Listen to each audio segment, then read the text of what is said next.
도반이 안 나온다고 뭐라 하고 하는 그런 도반이 있어야 공부를 하는 겁니다. 안 나온다고 뭐라 하고 뭐 왕따 시켜준다고 그러면 두루두루 그냥 눈을 즐겁게 해주려고 탁탁하고 말하고. 자, 또 하던 얘기 할까요? 6-3의 얘기는 뭐 생략해도 되겠습니다. 왜냐하면 6-2와 문장으로 중복이 돼요. 그래서 6-3의 두 문장은 그냥 생략을 해도 될 것 같고 6-4의 얘기를 한번 가지고서 무념의 이야기를 함께 나누도록 하겠습니다. 읽어보실까요? 나는 홍인 스님에게서 한 번 듣고 말이 떨어짐과 동시에 크게 깨달았습니다. 진여의 본래 그러한 자성을 그 자리에서 보았던 것입니다. 그래서 나는 당장 깨닫도록 가르치는 이 법을 후세에 퍼뜨려 도를 공부하는 사람들이 당장 보리를 깨닫게 하려 합니다. 각자 스스로 마음을 보아 자기의 본래 자성을 당장 깨닫게 하려는 것입니다. 이랬어요. 제가 이걸 이제 한일화체에서 합리다체로 바꾼 이유는 이제 육조 스님의 이 소위 육조단경 설법을 청한 법주가, 그러니까 이제 법을 신청한 그 소위 청법자가 위사군이라는 당시 지방 수령이었어요. 지방 수령이었다고. 그러니까 정신적으로야 한일화이지만 사회적 관계로는 당연히 상호 존중의 관계일 수밖에 없습니다. 그래서 이제 위사군을 중심으로 한 대중들을 대상으로 설법을 했기 때문에 이다체로 번역할 수는 없다.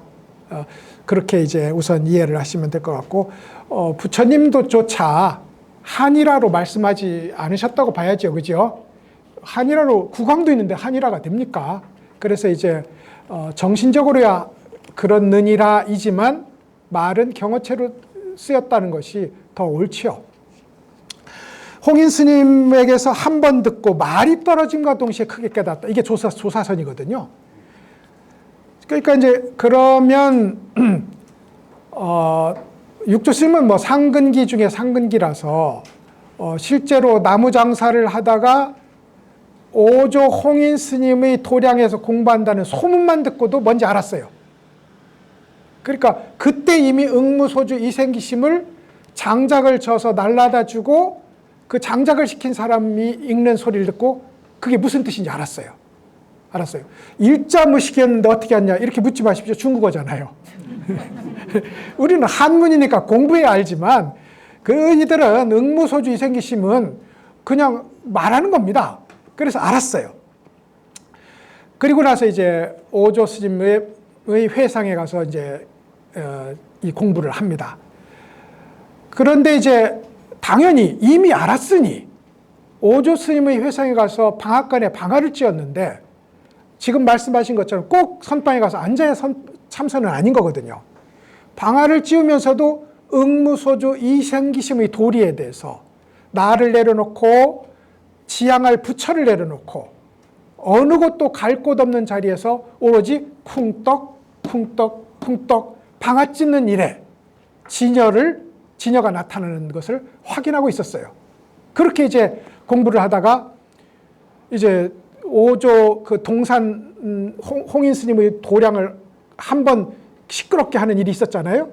그게 말하자면 너희들이 공부했으니 개송을 지어서 나한테 가져와라 하는 홍인 스님의 명령이었고, 신수 스님이 그때 몸은 보리수요 마음은 명경대라, 항상 갈고 닦아서 먼지가 일어나지 않도록 해야 되겠네 라고 이제 수행하는 성실한 자세를 노렸어요.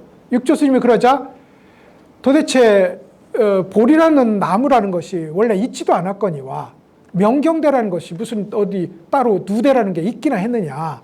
그래서 본래 한 물건도 없었는데 어디서 먼지가 일어나느냐 하는 경천동지에, 이게 반야거든요. 경천동지에 소위 앞뒤가 끊어진 상대가 끊어져서 색즉시공이고 공즉시색인 이 자리를 바로 보여주는 개송을 떡하니 써놨단 말입니다. 그래서 이제 그 당시에 홍인 스님이 보니까 이거 큰일 날 얘기를 했거든. 큰일 날, 자기가 보호해주지 않는 한 이 운명이 어떻게 될지 몰라. 지금 이 개송을 쓴 사람이. 그러니까 신발을 벗어서 이렇게 지우면서 이것도 아직 아닐세. 라고 이제 근데 그것이 바로 그 자리임은 해능 스님도 알고 홍인 스님도 알았던 거죠. 그래가지고 가서 이제 방앗간에 가보니 오척 단구였거든요. 이제 150 이렇게 됐단 말이지. 돌멩이를 이제 방아를 찧으니 방아는 크고 몸은 작으니 방아가 안 올라가는 겁니다. 그래서 허리에다가 이만한 돌멩이를 하나 해서 체중을 늘여서는 방아를 쿵덕쿵덕 찢고 있는데 가서 시비를 거는 거지요. 원래 도담은 시비 거는 겁니다. 가서 이제 찔러보는 거야. 쌀은 다 익었을까? 그러니까 쌀을 다 찧어졌을까 이거지요.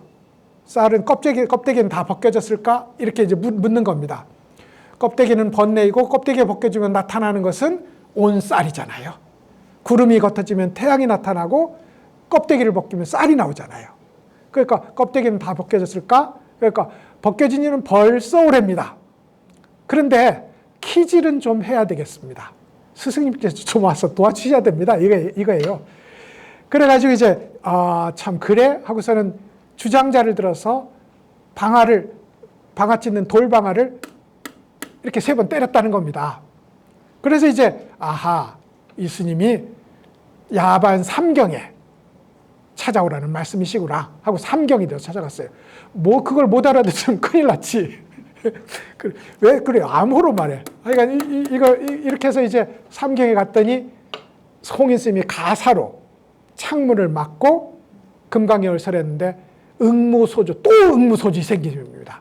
응무소주 이생기심의 자리에서 모든 게 내려놔집니다. 그래서 이게 말이 떨어짐과 동시에 크게 깨달았습니다. 이거예요. 그리고 나서는 그 자리에서 자성에 대한 찬양을 합니다. 전에는 정말 꿈에도 몰랐습니다. 자성이 본래 청정한 줄. 청정이라는 건 뭐예요? 시비선악을 나누지 않는 자리가 자성임을 몰랐다는 겁니다. 시비선악을 나누지 않는 자리, 바로 그 자리가 청정한 자성자리임을 몰랐습니다. 그렇게 쉬운 일인 걸 몰랐습니다. 이렇게 하는 겁니다. 전에는 내가 몰랐습니다. 자성자리가 움직임 없는 부처의 지혜인 줄은. 전에는 제가 몰랐습니다. 자성자리가 본래 우리 모두 갖추고 있는 것임을. 이렇게 자성에 대한 찬탄의 얘기를 막 쏟아냅니다. 어디서도 부정할 수 없고 어디서도 의심할 수 없는 이제 깨달음을 제자가 입으로 고백을 하고 스승이 인가해 주는 이제 그런 장면이 이제 바로 이 장면이에요. 그래서 떨어짐과 동시에 크게 깨달았습니다. 진여의 본래 그러한 자성을 그 자리에서 봤던 겁니다. 이거예요. 진여, 보리, 명경 했더니 그게 자성의 다른 이름이라는 것을 이제 확실하게 알았습니다. 그럼 그 전에 개송은 뭐냐? 그 전에 다 있었는데 여러분 이게 지금도 그렇습니다. 내가 무엇인가 알만하다고 해서 어디 가서 점검을 받지 않으면 자기를 키웁니다. 장례식 치른 자기를 다시 땅에서 파내다가 되살리는 일이 일어난다니까요. 그래서 반드시 점검을 받아야 돼. 육조 스님하고 홍인 스님 사이에 일어난 이 일이 그렇습니다. 그래서 이제 홍인 스님에게 절대적으로 자기가 한 일이 확고하게 확인되는 지점을 보고 나서 자신만만하게 그렇게 자성의 노래를 이제 불렀던 거죠. 그래서 그 자성이 만법을 생성하는 원점이라는 것을, DNA라는 것을 이제 알겠습니다. 라고 이제 이야기를 해요. 그래서 이제 진여의 본래 그런 자성을 그 자리에서 바로 봤다는 겁니다. 이게 도노입니다. 이게 도노예요. 그래서 나는 당장 깨닫도록 가르치는 이 법, 이게 육조 스님의 법이고 도노법이고 무념의 법이죠. 이것을 후세에 퍼뜨려서 도를 공부하는 사람들이 당장 보리를 깨닫게 하려 합니다. 그럼 그전에는 천신만고 각고의 노력 끝에 선정을 성취하고 그 고요한 선정에서 진여를 만나는 이런 방식의 공부를 했다면 지금 너희들이 생각하는 일들, 옳으니 그르니 이것이니 저것이니 차니 따뜻한 일을 나누는 요 일만 멈춰라.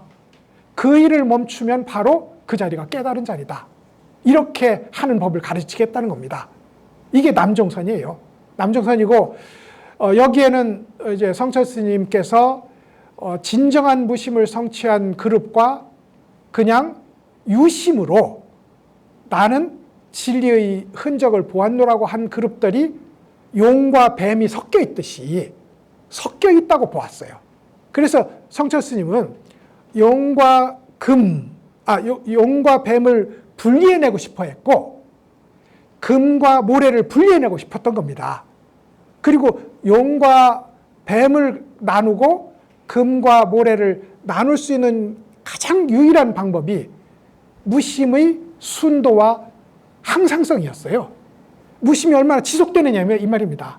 그 지속이 꿈을 꿀 때도 깊은 잠에 들어있을 때도 그 무심의 밝은 자리가 12분별이 일어나지 않는 자리가 유지되느냐 그렇지 않느냐 이것을 가지고 이제 용과 뱀을 나누고 황금과 모래를 나누고 싶었다 이 말입니다.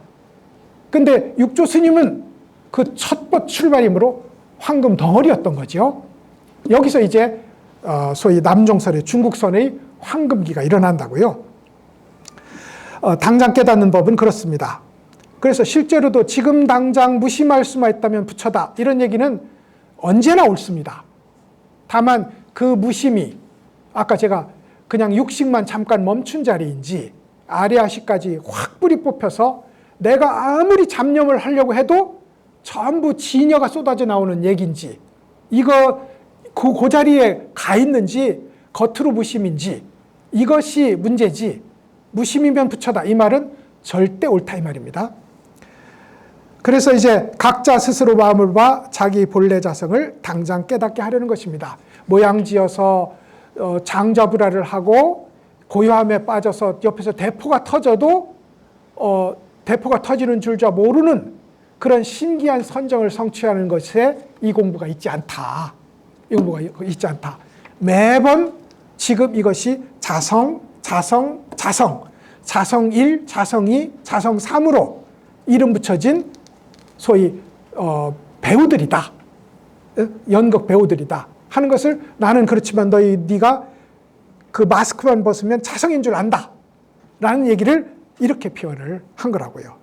그래서 이제 이게 이제 소위 육조 스님이 조계의 법문을 열면서 나의 이 법문이 이전과는 다른 지금 당장 들어서 자기 마음을 바로 보아서 깨닫는 법임을 선언하는 일종의 선언서 같은 것이기도 합니다. 선언서 같은 것. 아주 흥미로운 첫 장면인 거지요. 아까 제가 육조 스님이 몸이 작아서 방아를 누를 수 있는 힘을 얻기 위해서 이렇게 이제 허리에 돌을 묶었다고 했는데 맷돌을 묶었다는 말도 있고 뭐 이제 설은 있습니다.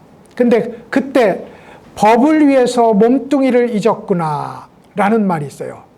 법을 위해서 몸뚱이를 잊었구나 라고 오조 스님이 칭찬을 해요. 근데 이제 법을 위해서 몸뚱이를 잊었구나를 우리는 몸이 상하든 말든 열심히 공부하는구나 이렇게 이해합니다. 근데 이제 그렇지는 않고요. 그렇지는 않고 우리 몸속에 우리를 구성하는 이게 5명의 도적이 일종의 꾸린 도적 연합체잖아요. 그러니까 색, 수, 상, 행, 식이라는 5명의 도적이 연합을 이루어서 우리가 갖고 있는 진여자성이라는 우주 같은 자산을 좀먹고 있다고요. 그러면서 매번 이거 해달라 저거 해달라 칭얼댑니다. 이것을 인도의 설에서는 어떻게 표현하냐면 5명의 부자들이 편하게 살기 위해서 1명의 시녀를 공동으로 고용을 합니다. 그래서 주인 1, 내 빨래 좀 해줘 라고 이제 명령을 했어요. 빨래를 하려고 하는데 주인 2가 와서 내 빨래 좀 해줘. 이러니까 시녀가 주인 1님의 빨래를 먼저 하고 주인 2님의 빨래는 그 다음에 하겠습니다 하니까 성질이 났어요. 시녀가 어디 감히. 이래서 이제 주인 이가 10대를 때립니다. 곤장을. 그러니까 이제 할 수 없이 주인 이를 빠글고 있는데 주인 일이 왔잖아요. 또 10대를 때립니다. 이렇게 돌아가면서 5 그 주인이 한 시녀에게 10대씩 때리니 그게 어떻게 살 노릇이에요? 근데 우리가 매일 그렇게 당하고 있잖아요. 이 오온 덩어리가 맛있는 거 내놔. 냄새 좋은 거 내놔. 듣기 좋은 거 내놔. 기분 좋은 거 내놔. 마음에 드는 거 내놔. 이렇게 매번 내놓으라고 하면서 안 내놓으면 승질 부리고 삐지고 그러잖아요. 그러면서 좋아 나는 아파버리겠다고 어디가 고장나고 그렇게 생로병사를 가지고 우리를 협박한다고요. 협박해. 이것이 소위 법을 내려놓고 몸뚱이를 따라가는 살림이라고요. 근데 위법망구, 법을 위해서 몸을 잃는 것은 오온의 칭얼거림, 오온의 투정에 귀를 안 기울여 주는 거야. 귀를 안 기울여. 그게 그렇다고 몸을 괴롭히는 일은 아니에요. 괴롭히는 일은 아니지만 오온이 해달라는 대로 들어주지 않는 거예요. 들어주지 않고 이제 법을 위해서 그렇다고 일부러 가시밭에서 잠자지는 않습니다. 그렇지만 법을 위해서 오온의 투덜거림, 칭얼거림, 무리한 요구를 들어주지 않는 것. 이걸 위법망구라고 한다. 그리고 해능 스님이 방앗간에서 한 일이 바로 그거였다. 이런 얘기가 이제 위법망구의 얘기가 되겠습니다. 6-5 짧은 문장 한번 읽어보실까요? 오직 자성을 보는 법만을 전하여 세상에 출현하여 삿된 종파를 부순다네 이랬어요. 자성을 보는 법, 이게 지금 홍인 스님에게서 받은 그 얘기입니다. 보고 자기가 깨닫고 나서 보니, 그러니까 응무소주 이생심으로 깨닫고 나서 보니, 나라는 지점을 없애고 부처라는 지점을 없애놓고 나서 보니 연기의 쌍을 이루는 두 축에서 연기의 쌍은 2가지로 해석됩니다. 이것이 있으므로 저것이 있잖아요. 그러면 이 말을 거꾸로 하면 이것이 없으면 저것도 없어요. 그러면 실체가 아니지. 중생이 없으면 부처도 없어요. 그러므로 중생 버리고 부처에게 갈 수 없다니까요. 중생과 부처의 2 자리를 내려놓으면 그 자리에 바로 거울 같은 지혜가 드러나는데 그게 지금 자성짜리다 이 말입니다. 이 자성을 보는 법이 그거예요. 그러니까 소위 연기의 양변을 내려놓는 중도의 실천을 통해서 자성을 본다 이겁니다. 자성을 보는 법만을 정하여 세상에 출현하여 삿된 종파를 부순다네. 삿된 종파라는 것은 마음의 밖에서 진리를 구하는 모든 종파. 이게 삿된 종파입니다. 우리 과장 섞인 얘기지만 우리 한국의 불교가 500개의 종파랍니다. 삿된 종파가 그러면 우리가 조계종이 바른 종파라면 삿된 종파가 499개가 될 것이고 조금 더 양보해서 유수의 종파가 바른 종파라면 450개쯤은 못된 종파라고 할 텐데 우리는 왜 삿된 종파의 사이비를 가리는 작업을 안 할까요? 이게 손해보는 장사이기 때문에 그렇습니다. 있잖아요. 이거 육조 스님 말을 보세요. 삿된 종파를 어떻게 부수냐면 자성을 바로 보는 법을 전하는 걸 부숴요.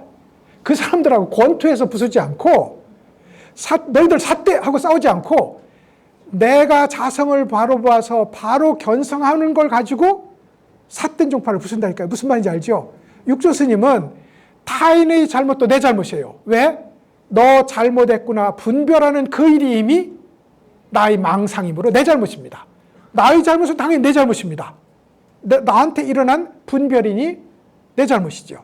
그런 의미에서 육조 스님은 삿된 종파를 쫓아가서 너는 사파, 너는 사이비 나누는 작업을 권장하지 않았어요. 사이비 앞에서 어떻게 자성 보는 법만을 스스로 공부하고 스스로 깨달아서 남에게 가르치는 일. 이것이 삿된 종파를 부수는 유일한 길이지 사이비 내치고 하는 길은 아니다. 그런 의미에서 사실은 사이비 기독교에도 그런 운동이 있습니다만 결국은 남을 미워하고 너 아니야 하면 어떻게 되나요? 남한테 못된 말 하는 거잖아요. 못된 말 하는 거잖아요. 함열분인이면 입에다 피를 머금어서 남에게 품으면요. 내 입이 먼저 더러워져요. 그러니까 너는 틀렸어, 너는 틀렸어, 너는 틀렸어 하면 나도 그 중에 하나가 되는 겁니다. 종교적으로 굉장히 손해보는 장사야. 그런 의미에서 누가 성철 스님이 한 말하고 다른데, 금강경에서 한 말하고 다른데 하고 그 사람하고 열내서 싸우면 손해보는 장사라니까요. 이미 분별에 빠져서 아까 얘기했잖아요. 그냥 가만히 있으면 부처인데 그 열내서 싸우는다고 보니까 무명에 떨어졌어. 이게 불교가 사이비를 보는 관점입니다. 그래서 신천지도 기독교에서 다 추수를 하고 나서 추수할 것이 없으니까 통도사를 쳐들어왔잖아요. 통도사 쳐들어왔어요. 쳐들어와서 통도사 부처님이 본래 자리가 없다는 것은 우상을 만들지 말라는 하느님의 명령을 받아서 대웅전에 뭐 난리도 아닙니다. 그러니까 주지스님이 성질이 나가지고 이러면 안 되는 건데요. 우리 절에서 주지의 허락을 받지 않고 불교의 문물과 교리를 설명해서는 안 된다. 이건 또 하나, 아니 얼마나 그랬으면 그렇게 했겠습니까마는 삿된 종파를 부수는 길은 뭐죠? 우리가 찬란한 설명을 내놓는 겁니다.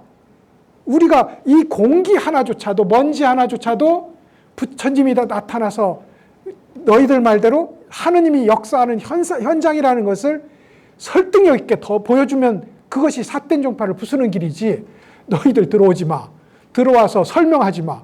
그러니까 우리도 큰일 난 겁니다. 교수들 특히 조심해야 될 게, 가서 이러니 저러니 하면 전부 주지스님한테 지금 혼나게 돼 있어요. 혼나게.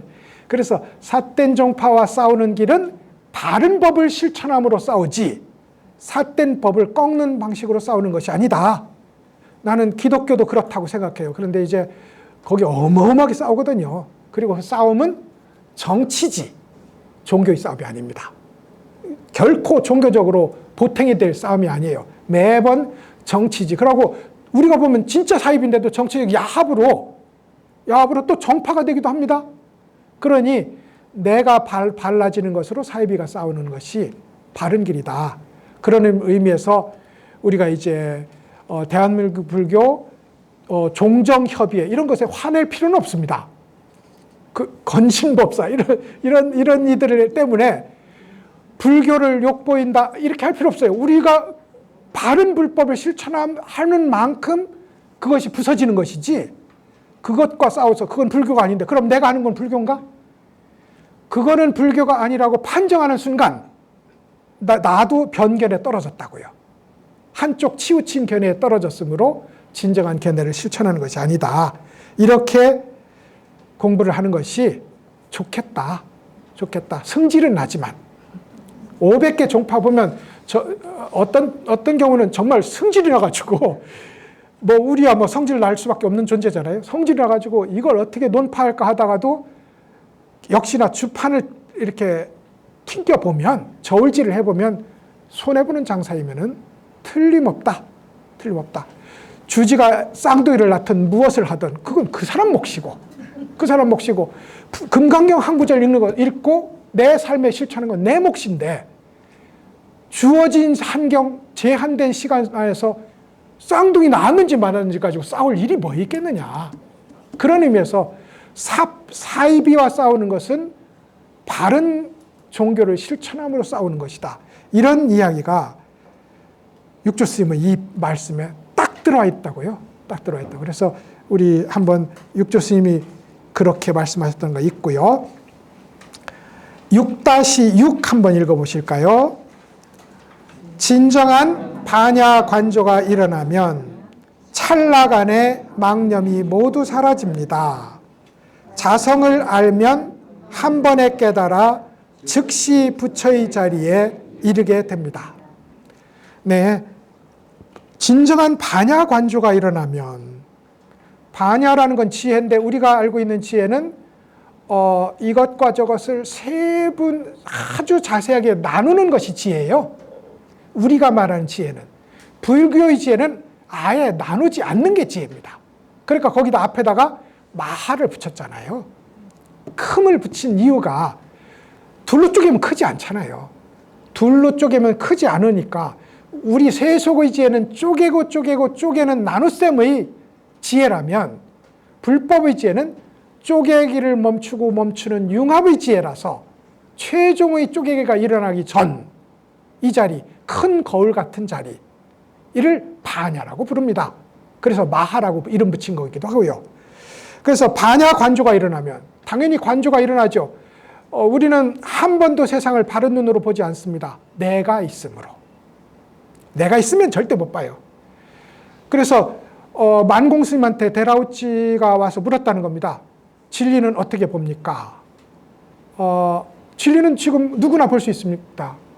그런데 저는 왜 못 봅니까? 라고 물었다는 거예요.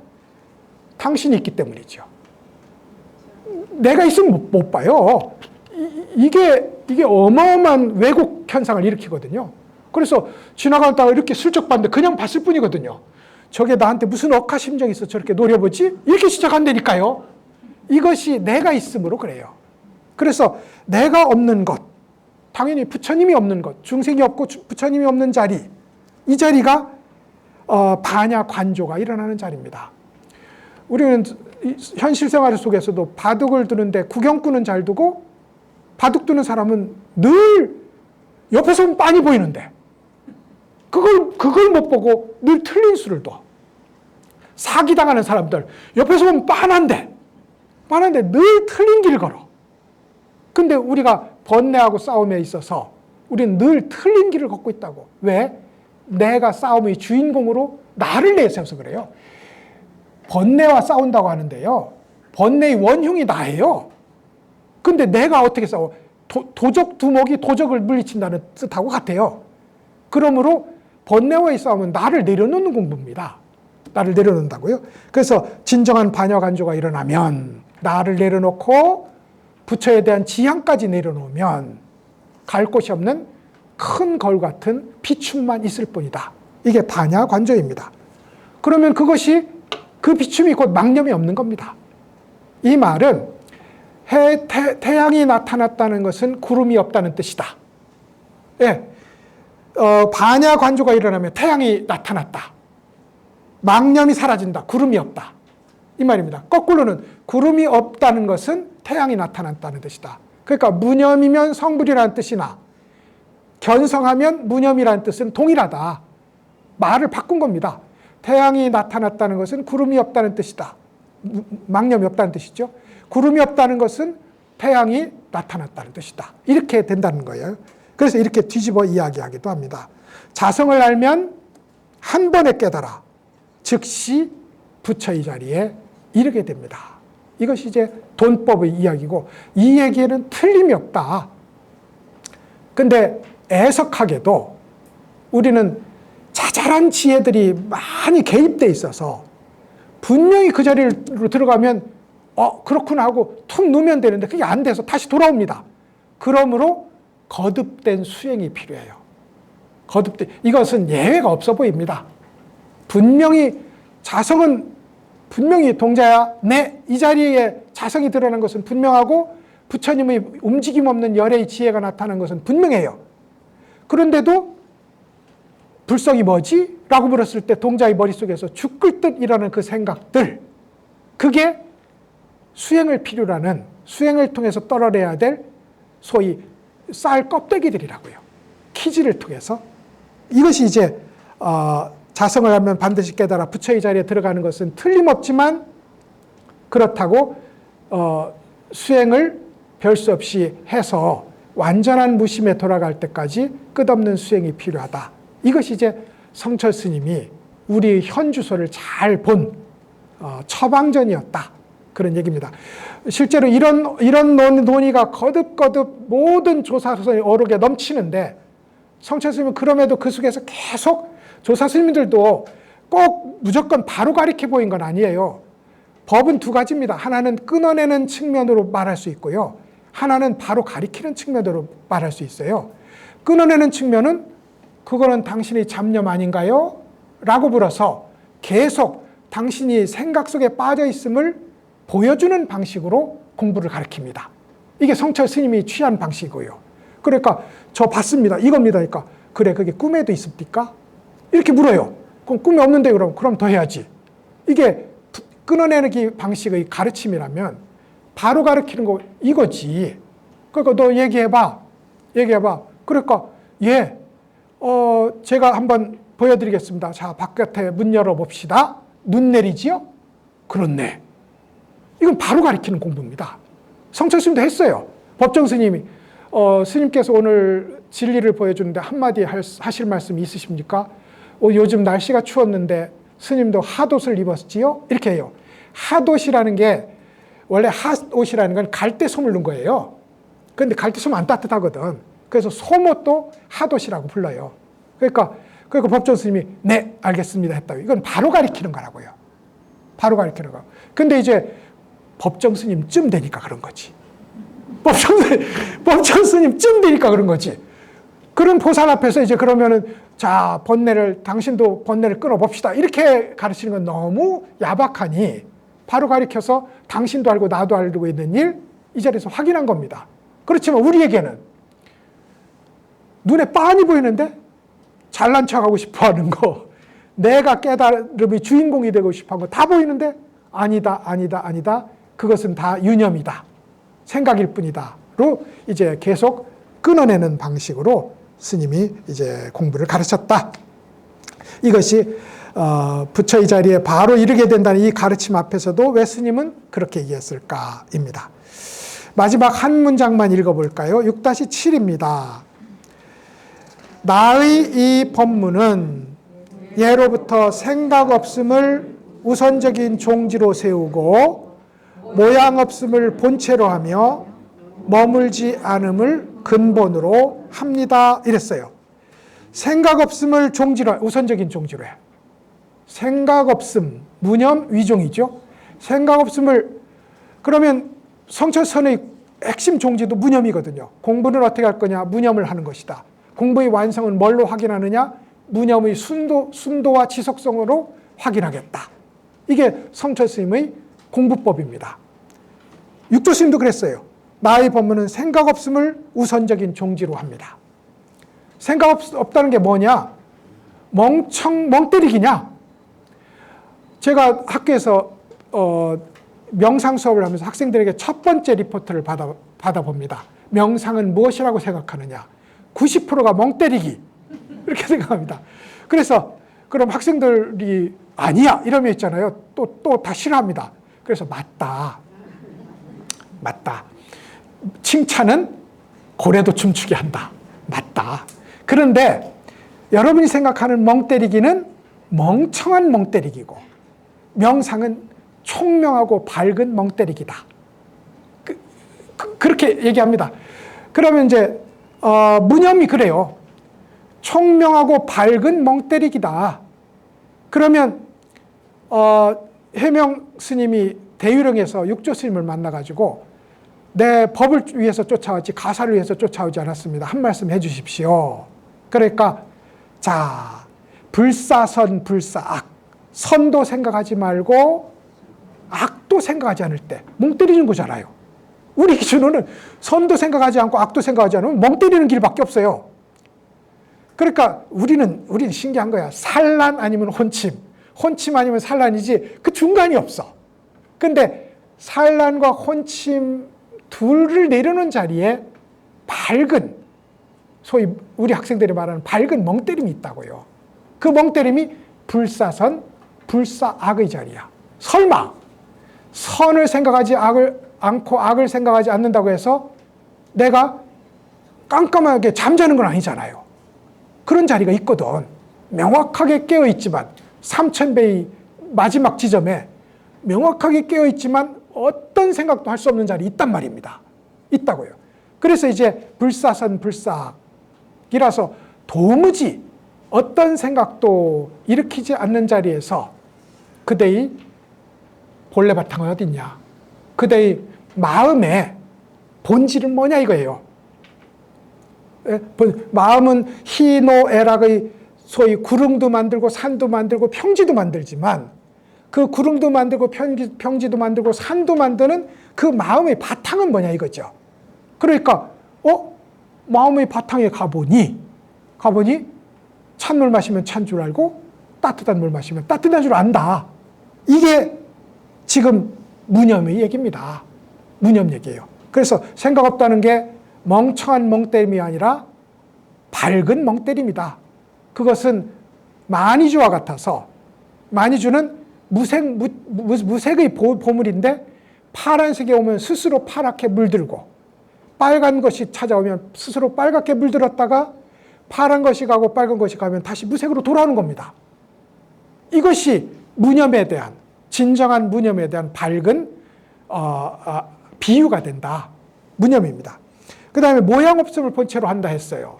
모양은 있는데 이렇게 사람도 있고 책상도 있고 방도 있고 모양은 다 있잖아요. 다 있는데 이것이 모두 한 마음이 일어난 흔적들이다. 그런 의미에서 한 마음의 자리에서 보면, 황금의 자리에서 보면 모든 기물들이 황금이듯이 한 마음의 자리에서 보면 모든 모양이 황금이라서 모양에 따른 구분을 세울 일이 없다. 이런 의미에서 모양이 없다는 것입니다. 그게 아니고 깨닫고 나서 보니 A, B, C, D인데 A, B, C, D가 다 한 사람이야. 이렇진 않아요. 역시 깨닫고 나서 어떻다고요? 산은 산이고 물은 물이지. 산은 가만히 있고 물은 흐르지. 깨닫고 나도 그래요. 그런 의미에서 산은 산의 모양으로 물은 물의 모양으로 있지만 산이고 물이고 만사만물이 한마음 진여의 표현일 뿐이다 하는 점에서 진여의 자리에 가서 발을 턱 디뎌보면 구분할 일이 없는 겁니다. 그래서 모양이 없어요. 그 다음에 머물지 않음을 근본으로 한다. 오늘 핵심 주제였잖아요. 응무소주 이생기심. 나에게도 머물지 않고 부처에게도 머물지 않아. 자와 대상 어느 한쪽에도 집착을 하지 않는 것을 가리켜서 머물지 않는다고 한다. 그러면 이 생각 없음과 모양 없음과 머물지 않음은 사실은 무념의 입장에서 보면 다 무념과 동의어고, 무상의 입장에서 보면 다 무상과 동의어고, 무주의 입장에서 보면 다 무주와 동의어다. 동의어다. 같은 말이다 이 말입니다. 그래서 이제 이렇게 나의 법문은 무념, 무상, 무주를 근본으로 한다. 이게 육조 스님의 단경을 다 읽고 나서 육조 단경은 뭘 말하는 경전일까? 라고 묻는다면 무념, 무상, 무주를 말한다. 그래서 이걸 삼무법문이라고 불러요. 삼무법문. 세 가지 무자로 이루어진 법문이다. 라고 부르고 육조 스님 법문의 핵심이 여기 들어있다. 성철 스님은 여기에서 특히 무념만을 뽑아내서 육조 스님의 정신은 무념의 실천에 있다. 이렇게 이제 설명을 한 셈이 됩니다. 자, 이래서 이제 오늘 준비한 것 중에 이제 한 문장은 건너뛰었고요. 이 정도에서 이제 오늘 우리 얘기를 마감을 해야 될 것 같은데, 이제 성철 스님이 지나치게 이제 완전한 자리를 강조한 이유는 공부를 하면서 틀림없이 결말이 보이는 공부를 하고 있는데 틀림없이 큰 자유에 가서 마음대로 활개치고 살아도 되는 자리에 얼마 안 남았는데 사람들이 자기가 도달한 경기에 만족해서 더 이상 나아가지 않으려고 하는 풍조, 이게 성철 스님 시기만 있었던 건 아니고요. 예전부터 있었어요. 예전부터 있어요. 그래서 그 부분이 참 아까운 거죠. 왜냐하면 큰 장사인데, 예를 들어 다이아몬드를 산처럼 얻을 수 있는 장사인데 은을 얻고 만족해 한다면 이걸 알고 있는 사람은 얼마나 안타깝겠느냐. 그런 의미에서 성철 스님의 소위 구경무심, 부처님 같은 깨달음이라야 깨달음이다 한 게 나는 거기에 도달했는데 너희들은 거기에 도달 못했다는 그런 우월의식이 아니라 이 정말 빤한 여정에 도달하게 되어 있는 걸 왜 멈추느냐 하는 의미가 제일 강했고요.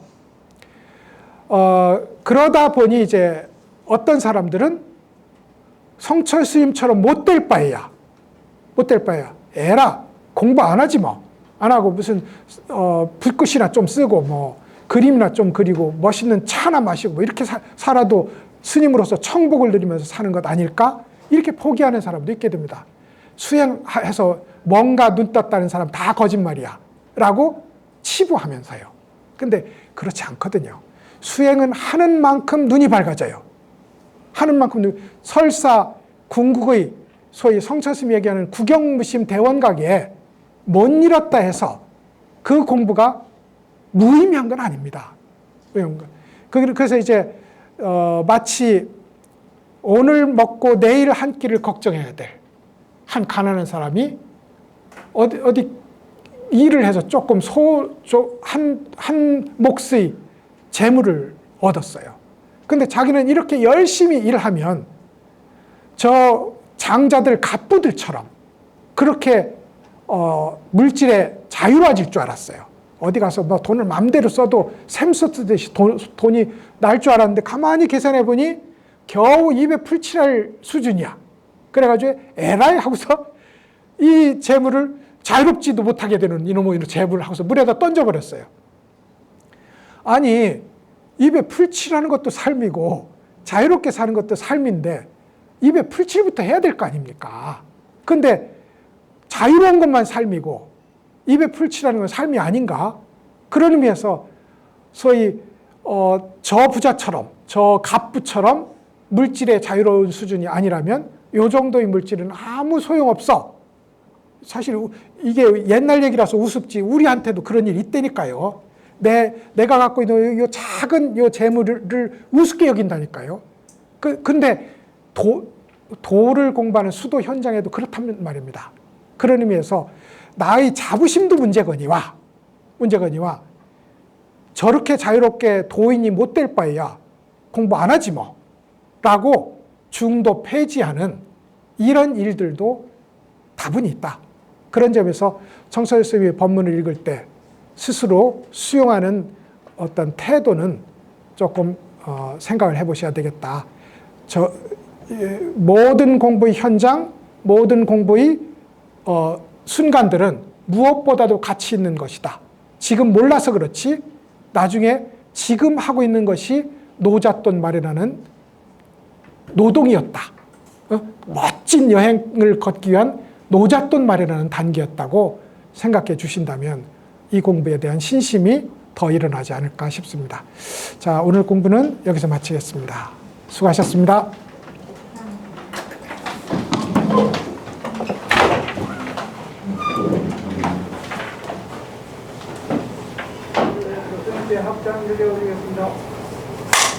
수고하셨습니다.